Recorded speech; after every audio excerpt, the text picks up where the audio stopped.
प्रिय छात्र और छात्राओं, मुझे आशा है कि आप अपनी तैयारियों में जुटे होंगे और सीबीएसई बोर्ड लगातार आपके साथ बना हुआ है। आपको जो आपकी समस्याएं हैं, परेशानियां हैं, उनका निदान करने की लगातार कोशिश भी कर रहा है।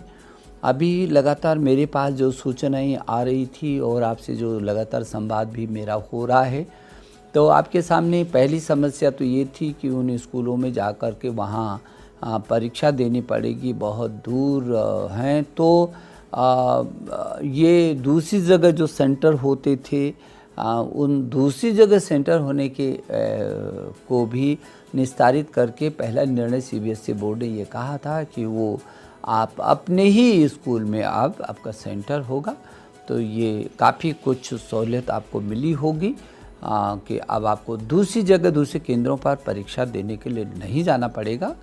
जो इंटर और हाई स्कूल की बची हुई परीक्षाएं हैं, लेकिन अभी जो जैसे कि जो छात्रावासों में छात्र रह रहे थे, वो उन्होंने अपने छात्रावासों को खाली करके सभी लोग अपने अपने घरों में चले गए हैं, अपने प्रदेशों में चले गए हैं। उदाहरण के लिए नैनीताल से पीछे के दिनों में केरल लोग गए, इधर से तमिलनाडु गए, तो तमिलनाडु से पंजाब आए। तो एक जगह से दूसरी जगह हज़ारों किलोमीटर की दूरी करके और बच्चे अपने अपने घरों में पहुँचे हैं। अब दूसरी बड़ी समस्या जो सामने आई है कि वो फिर उनको जाना पड़ेगा अपने स्कूल में। भले ही स्कूल में आपका अपना केंद्र हो गया, लेकिन आप तो अपने घर पर हैं।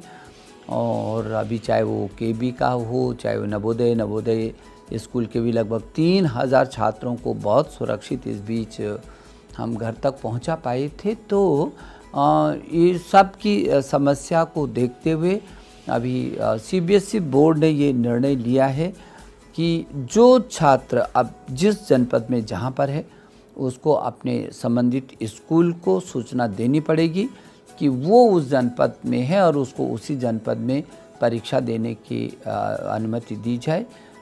तो आप अपना जल्दी से जल्दी आप जिस जनपद में हैं अपने स्कूल को बताइए और बताइए कि आप वहीं पर परीक्षा देने वाले हैं, देना चाहते हैं।